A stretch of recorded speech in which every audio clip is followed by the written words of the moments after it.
Silence and the ability to listen are connected, and that silence comes about through self-knowledge, I feel. As I said before, the residue of knowing yourself is to go beyond yourself, and when you go beyond your pettiness, then the residue is silence, and that communicates. It's not yours, it's a communicative act. That's how I feel. What I feel is unique to Krishnamurti's approach to education. And from that silence you also learn to listen and to care. So you care for the other, you care for nature, you care for plants, animals, you take responsibility.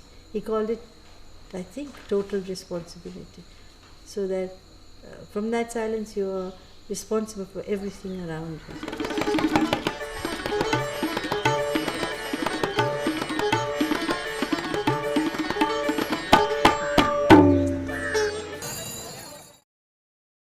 Krishnamurti was born on the 11th of May 1895 in Madanapal, Andhra Pradesh.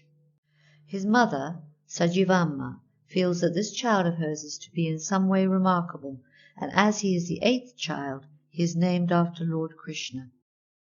In 1909, Leadbeater, clairvoyant and patriarch of the Theosophical Society, discovers Kay, who is playing on the beach behind the society's compound.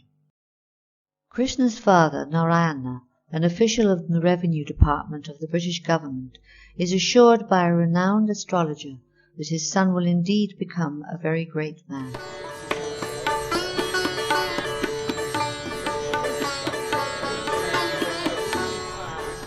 Kay studies in Mylapore, Madras. He appears so dull that his teachers constantly send him out of the classroom and cane him. It was not the appearance of Krishnamurti which had struck Leadbeater, because apart from his magnificent eyes, he was not at all prepossessing. The vacant expression he wore made him look almost moronic. He tells Annie Besant of his discovery, and he said about Krishna, "Krishna has the most wonderful aura, without a particle of selfishness in it." Of his own childhood, Krishnamurti said in 1973, "Ever since he was a boy, it had been like that. No thought entered his mind. He was watching and listening and nothing else."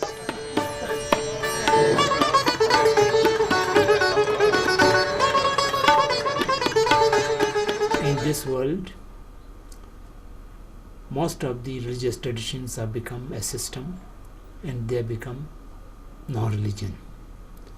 And some very spiritual understanding or message received by some of the well-known people, and they thought there should be some new message or new philosophy by which the name of religions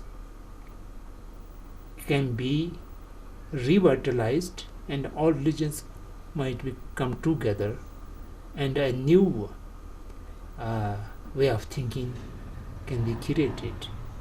So with this objective, the Theosophical Society was formed by Madame Blavatsky and Colonel Arcot, later on joined by many spiritual leaders, including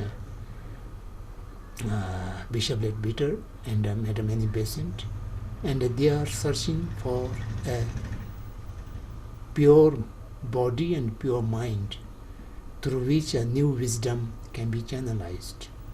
And they found Krishnamurti.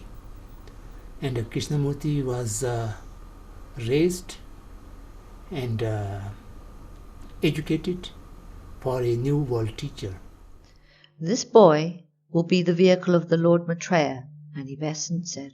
She legally adopts both Kay and Nitya and takes charge of their upbringing and education. They come to regard her as their Amma.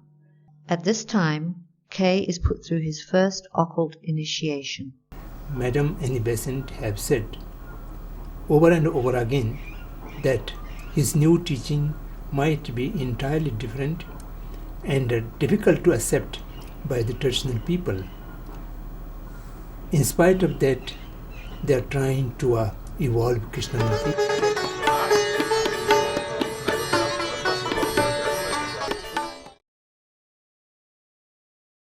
Between 1911 and 1929, Kay and his brother Nietzsche were in London being educated. Trim of figure, with long black hair falling almost to his shoulders and enormous dark eyes which had a vacant look in them, said Emily Lutyens about him. In 1911, Leadbeater and Annie Besant formed the Order of the Star in the East to prepare the world for the coming of the world teacher. In 1912, they launched the Herald of the Star, with Kay as its nominal editor.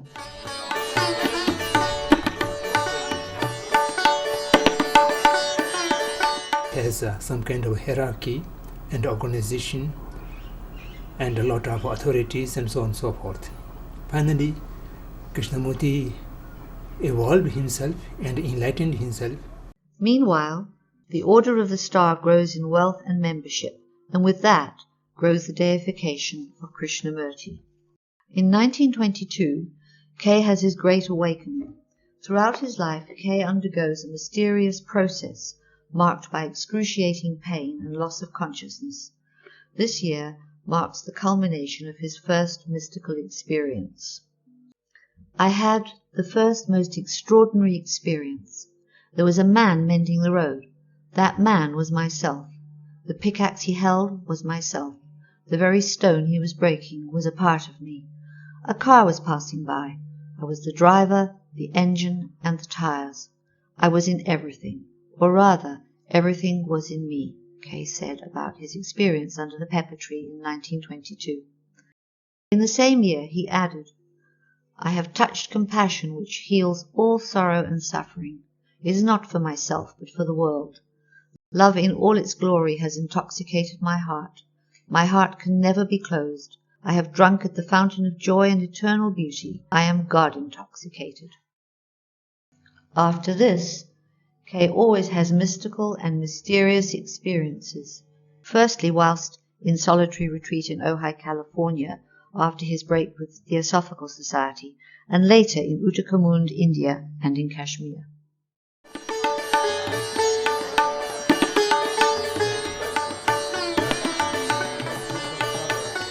In the process of education or in the process of preparation, it becomes again a mechanical, again a kind of system, and which was completely rejected by Jiddu Krishnamurti.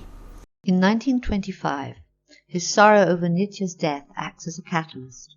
At the Star Congress in Adyar, Kay, whilst talking about the coming of the world teacher, switches dramatically from he comes to I come. Between 1927 and 1929, the winds of rebellion blow through the Oman Star camps and elsewhere as Kay begins to question the value of organizations, hierarchies, gurus, and systems. You must become liberated not because of me, but in spite of me, he said. My purpose is not to create discussions on authority, on the manifestation in the personality of Kay, but to give the waters that shall wash away your sorrows.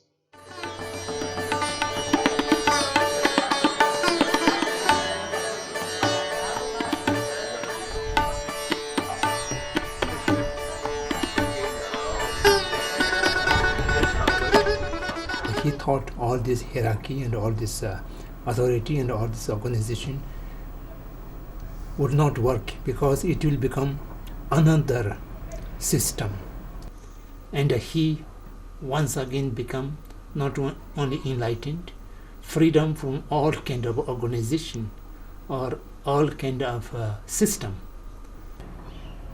For that purpose, he dissociated himself from the Theosophical Society. He dissolved the Order of Stars, and he went away all alone, and then gradually started speaking the real message. On the 3rd of August 1929, in Oman, Holland, in the presence of Annie Besant and over 3,000 Star members, Krishnamurti dissolves the Order of the Star and returns to the donors the vast wealth and properties given for his mission. Then he really became a world teacher, and throughout his life, for more than 50 years, he have delivered the unique message, which is the essence of all religion, but different of all the religious systems and institutions, and that is very relevant and important for humanity in this modern age.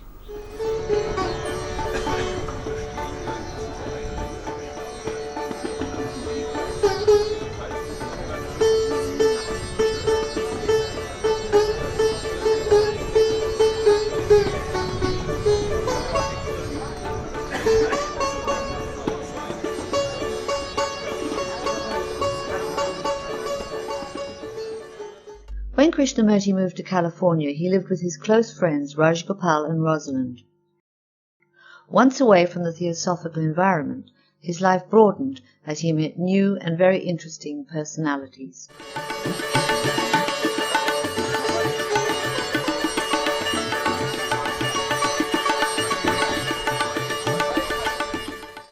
The novelist Aldous Huxley encourages Kay to write. These writings later become the classic Commentaries on Living. In 1934, Bernard Shaw said about Kay, "The most beautiful human being I ever saw." In India, thanks to Papul Jayakar, Indira Gandhi consulted Krishnamurti regularly. From 1975 to 1985, building a bridge between religion and science, Krishnamurti, with the renowned physicist David Bohm, who becomes interested in Kay's teaching after coming across the statement, "The observer is the observed." This and similar statements such as, "The thinker is the thought, the experiencer is the experienced, the controller is the controlled, the analyzer is the analyzed," are the essence of Krishnamurti's teachings.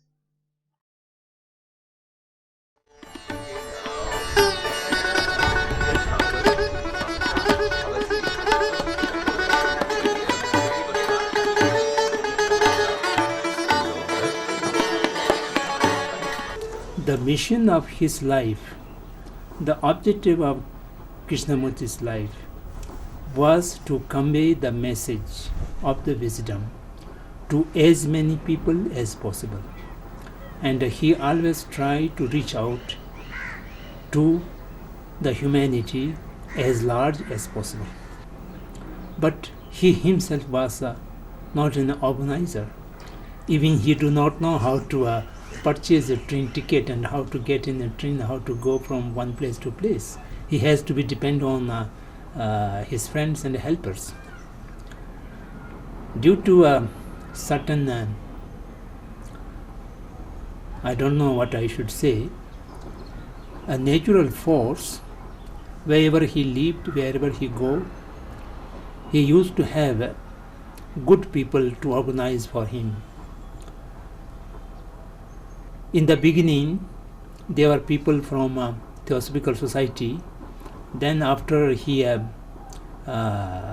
break away from the society, yet his relationship with Madame Annie Besant was remained as before. And Madame Annie Besant has established certain organization like a Krishnamurti Foundation and purchased some houses in Chennai, and later on then they have established a school and houses in Rajghat, Rishi Valley, and wherever he goes he will find some established organization like a school or study center and foundations offices.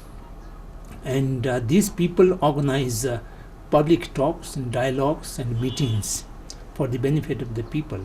They know the mission of his life, and in order to fulfill his mission, the people around him always organize the gatherings and dialogues and meeting with people. So for more than 50 years, all over the world, in Europe and the United States, as well as in India, Krishnamurti, through his teaching and talks, continue to destroy the illusions that man continually creates.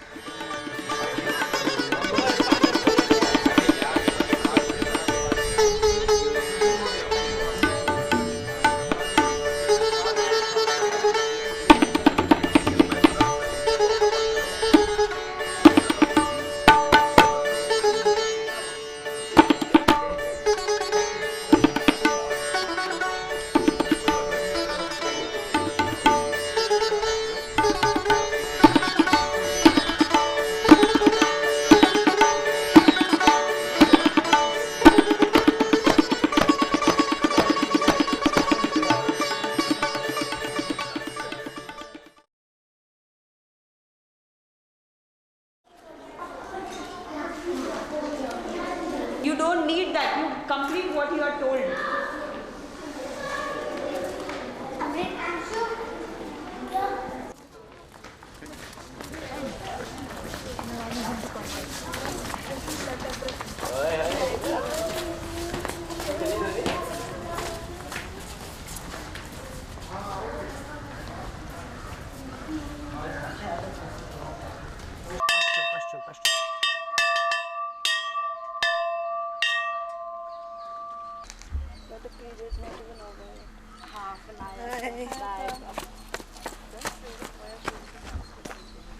In 1925, Mrs. Besant announced a world university, and they started looking for land near to where Krishnamurti was born in Madanpalli.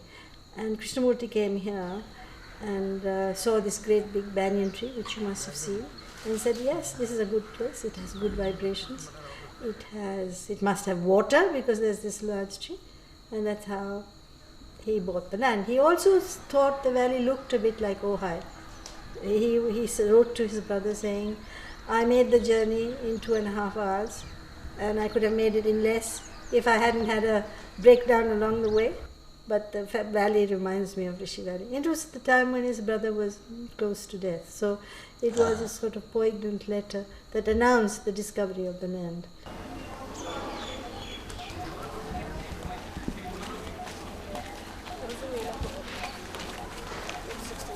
They built a little cottage under the banyan tree, lived there. There was minimum facilities. There were leopards in the hills. There was wool jackals, and they started. Gradually, the buildings came up. They got Rabindranath Tagore's architect to build some dormitories. So it started with a shoestring budget. Mrs. Besant had the habit of saying, if it's right, it'll happen, and give very little money to the people who helped Krishnaji. So that's the beginning of the school. I've been on TV so many times like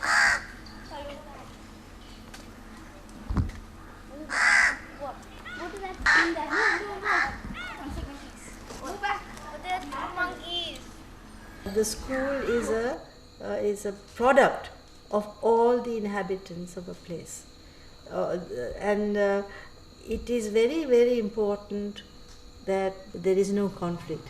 In fact, Krishnamurti was very much concerned with conflict. He said, conflict is what destroys a place. Conflict is what destroys the atmosphere of a place. And in his last visit, he said, he used this French word which I described, éclat. There's an éclat in this place, but it will disappear if there is too much conflict.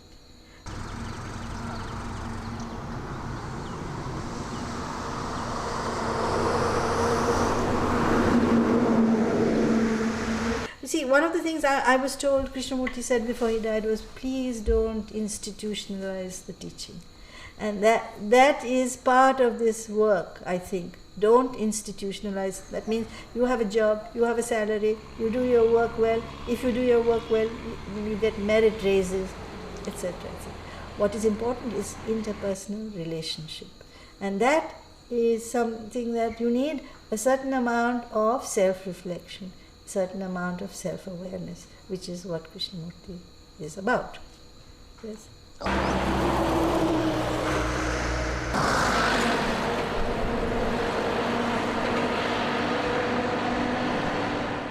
Envy, anger, ambition are part of human nature. And he taught us, I feel, to look at those things in ourselves and to go beyond. Not only just look, but to go beyond. And then the residue of that, I think, you may not agree, but I think is this resonance between the éclat and yourself. That's how I feel.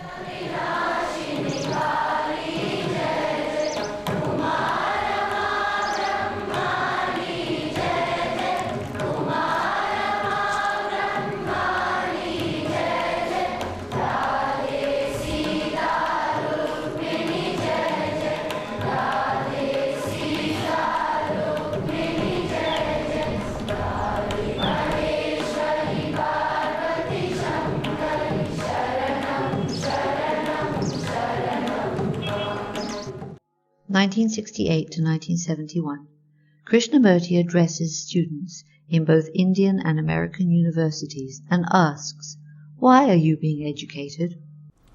Krishnji wished to educate the younger generation in a different way.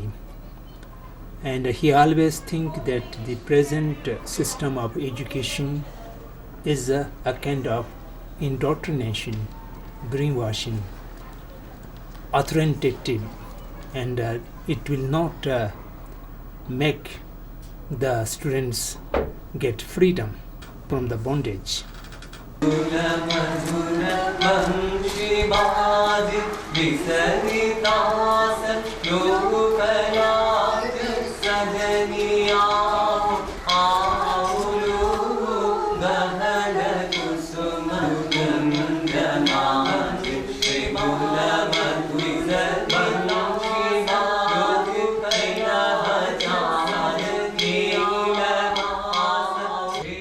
I think in some senses it is the approach that is unique. I feel that the content is shared. There's an overlap of content. So for instance, when you teach environmentalism, when you teach the values of conservation, when you teach the values of truth, when you have an aesthetic, to build an aesthetic environment, those are common all over the world, across the world.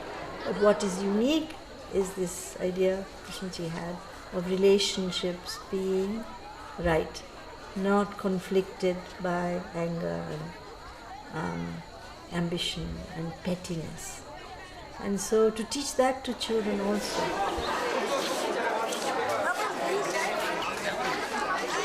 And the only way to teach that, I feel that silence is very important in that the construction of this culture of quietude and listening. If you remember, he was very keen on the ability to listen. And you can listen if you are quiet. And if you are quiet, then you can listen and communicate that listening, that silence, that space to others. And that is what is unique about his educational approach. But the intellectual content has values that we share with a lot of people.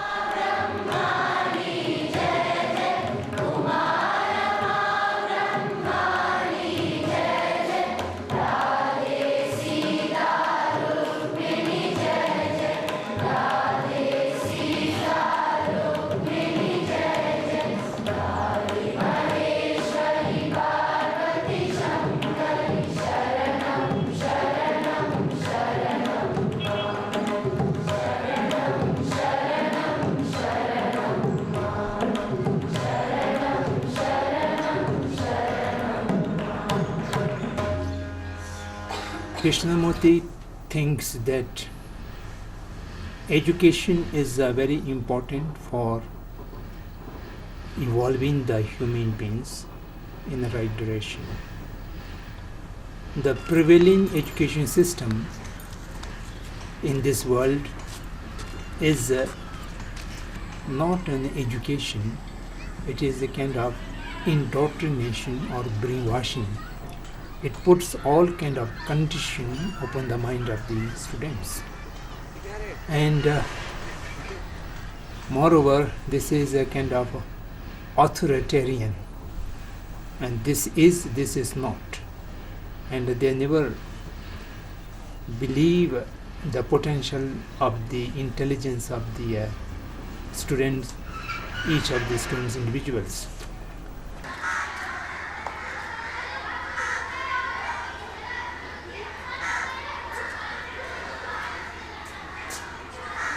So this will not help for deconditioning human mind. So therefore, he think a new way of educating the younger generation, and that is very important.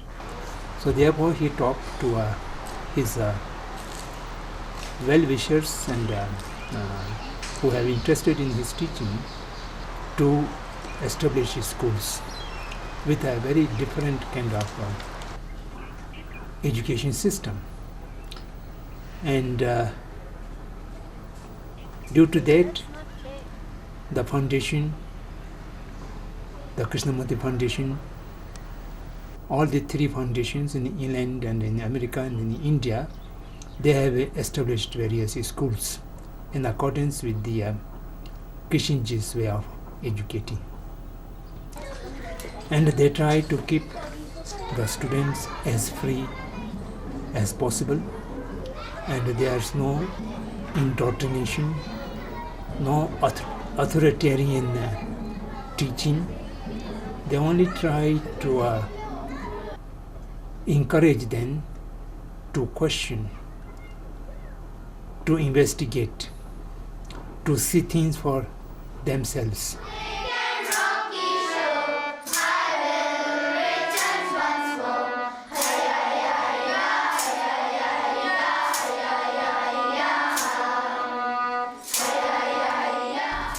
And there's not much rigid system. There's no rigid syllabi or curriculum, and the students are being given a lot of freedom and try to keep them not competitive and not ambitious.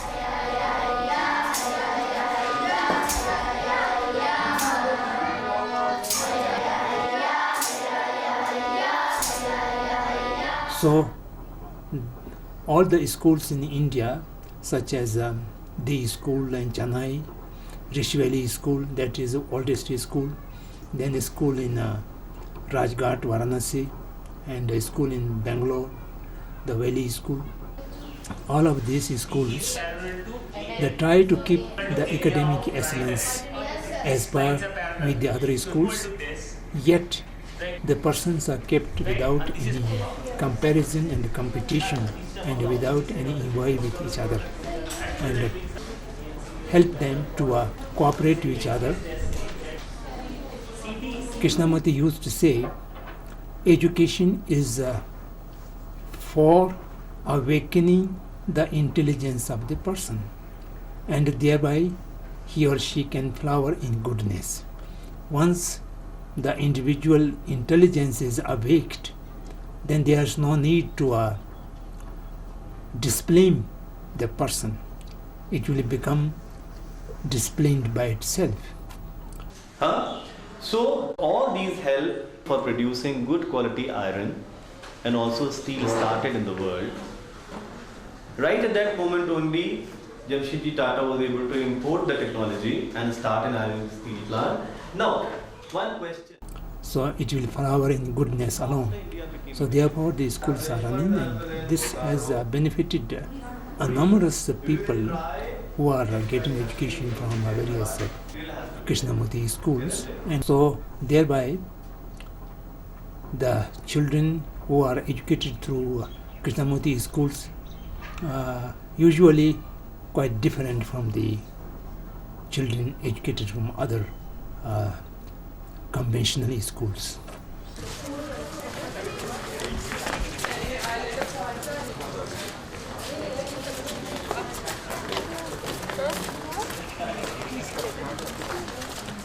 The Krishnamurti schools do admit those students who are otherwise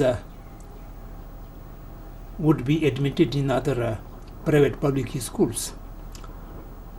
They have to charge, but the Krishnamurti schools, comparing with other public schools, they are not very expensive. And then they also try to reach to the poor people by giving free education, almost about 5 to 10% of the total students population, charging fee from the rich people and also get free education to the poor people in a certain percentage. So this is the way they are running.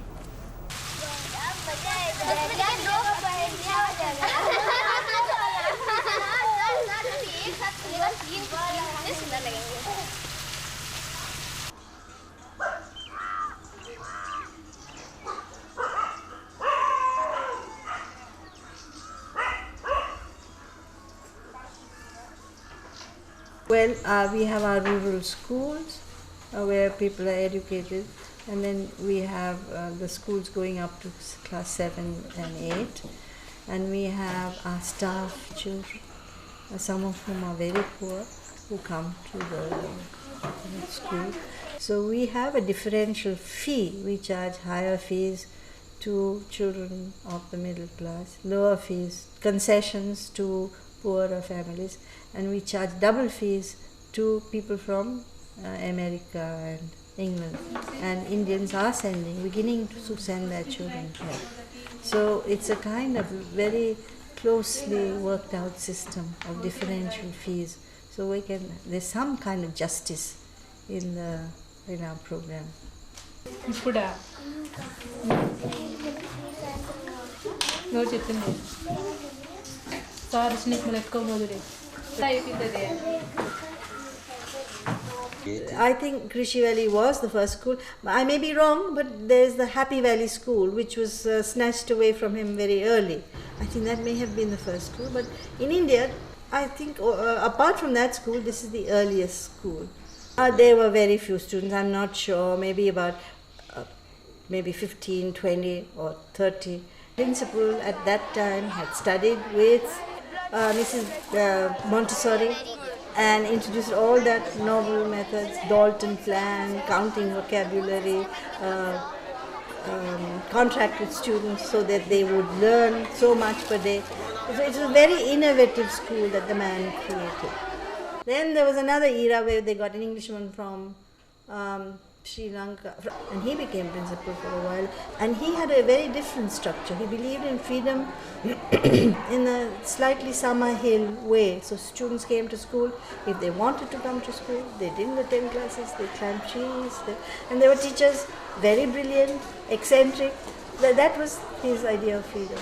It was a new style. And then when that experiment ended, it was English. Then the medium became English. When that experiment ended, you had an Indian principal who was very, very conventional. But he established the dairy, he established the farm to a certain extent. So he built an infrastructure which we inherited. When I came here in 82, there were 350 children, and this infrastructure.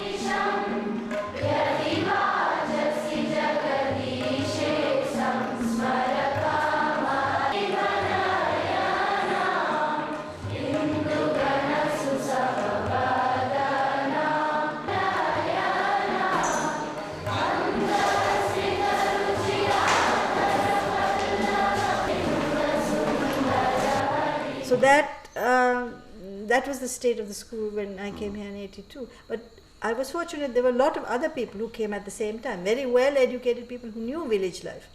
And so we built up this whole rural education complex, teacher training, 15 schools in hamlets, schools that are intended to be nucleus for the revival of the commons, as I see it. We hope that these schools are a way of reviving the commons. That's one idea. And the other idea is that in India there is no correlation between the age of a child and its abilities in the countryside. So you may have a 12-year-old child who may never have been to school. So he is in first grade. And he can get through the first grade in no time. So we've had this multi-grade education, and which has proved very successful.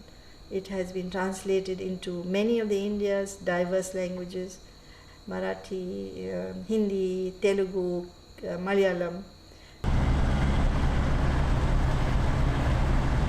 In some senses, one's responsibility is to bring people together, however small their work they do, to give them the sense that this place is theirs. That I feel is the most important role that I can play in a place like agree. this.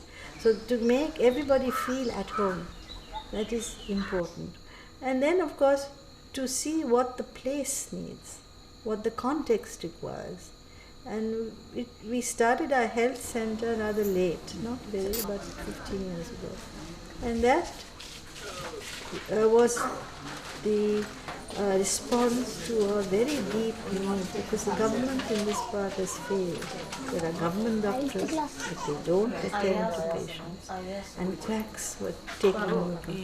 We did need that, and that has won the confidence of the villagers very much. The fact that there is a hospital nearby, there's an ambulance, and they're looked after.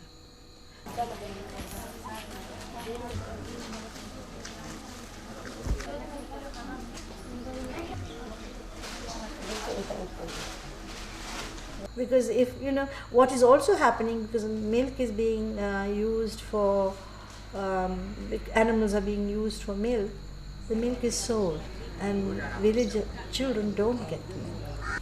As a result, there's a tremendous malnutrition in the villages.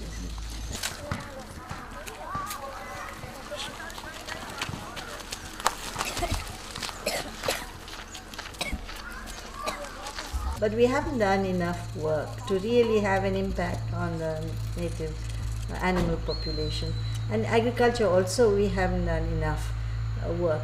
We have done a lot of work in reforestation. We reforested 150 acres of barren hillside. Our children did that with the help of labor.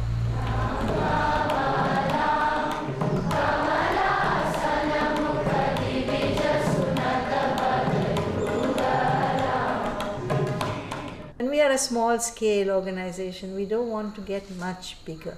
We want to decentralize, train people, and then make them autonomous. That's the model we have in mind. Not hold on to things. Have a small, efficient center. But more than anything else, convey the spirit of what Krishnaji called not being a community, but having your windows and doors open. He said that. I remember that very well. He said, don't be a community. There is something aggressive about communities. Have your doors open. Now, a project that we would like to do, and it's a very ambitious project, is to recharge the water in the valley, in the belief that the villagers and we are together in this. If water disappears, they disappear and we disappear too. So we have to work together. Our students will be involved in the implementing of this project. So as a result, it becomes an education that is very alive, and not just theoretical.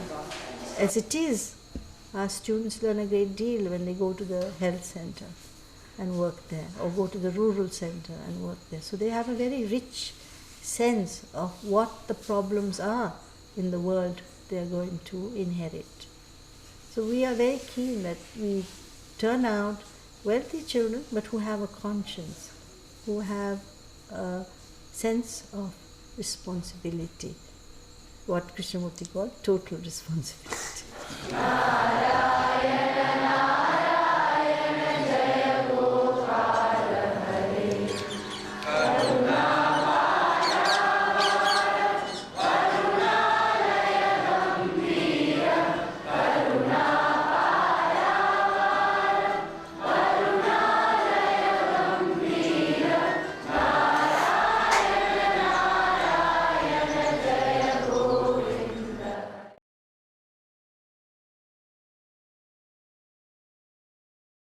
More than anything else is a kind of spirit, and if we can live by that spirit, we can begin to solve some problems of the world.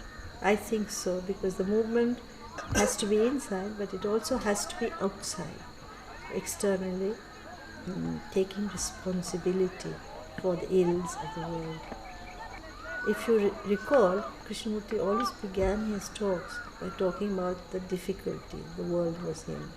So it eventually pointed to kind of responsibility that goes with an inner quietness. On the 4th of January 1986, in Madras, his extraordinary career of public talks come to an end in Vasanta Vihar.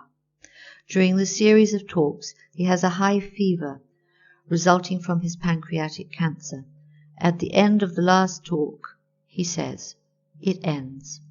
Because it is not personal, it is not based on devotion to a man, it will continue. If we take the message he left behind, which is, don't be in conflict with yourself, don't be in conflict with others, and be responsible. And look at yourself. Learn to go beyond your own pettiness.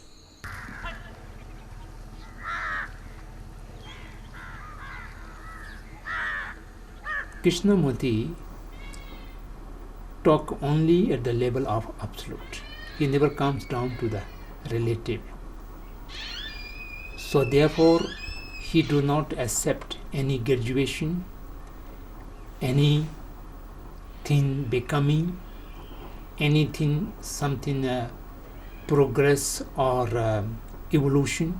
No time, no effort. Just a spontaneous transformation. If you are not enlightened, you are not enlightened. You are enlightened, you are enlightened. There's no any half enlightened or half unenlightened. So by this way, he is always maintains to the absolute level. And secondly, K was a extraordinary loving person. Not only his teaching, K as a person is very, very affectionate, who take cares to others, and very loving and very affectionate. Once you become close to him, you will never want to go away from him. It has a very special kind of attraction, and each person he takes great personal care. On the 17th of February 1986 in Ojai, on his deathbed, he tells Bapul Jayakar, "Tonight I shall go for a long walk in the mountains. The mists are rising."